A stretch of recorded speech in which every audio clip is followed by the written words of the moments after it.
how do we get to the BDB? How do we get to the bridge? And they have their bicycles on the back of their RVs.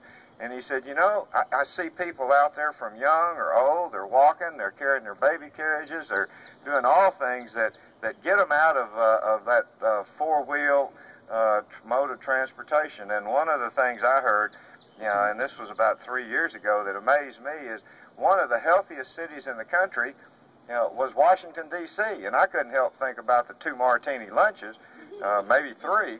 But really, when you stop and think about it, those of us who've had a chance to go to Washington, how do you get around? You got to walk.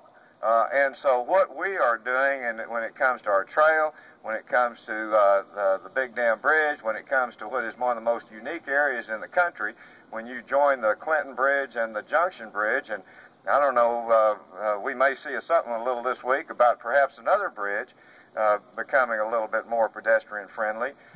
We have some of the most unique infrastructures in the country. You look at Dickey Stevens Ballpark. One of the things that we were absolutely critical in doing was making sure you could walk around the whole park and enjoy the kind of ambiances there. So when it comes to our trail, we're working on now we call it the Levy Spur. It goes out 2.5 miles, well, 4.5 miles out from under the Levy overpass out toward Sherwood, and we want to connect with them. You got to have the infrastructure. We've got a built community, a built environment committee. We've got, you know, a green committee. All of this just adds up to recognizing that those of us, and I'm going to give you my little, because you got all sorts of neat things that can be a part of it. Yesterday, and I had a fellow stop me on when I was riding my bike, and he said, Mayor, I want to really tell you how much we appreciate what y'all have done from the trail standpoint. Mark, I was on the Little Rock side. He said he lived in North Little Rock, so, you know, trails connect.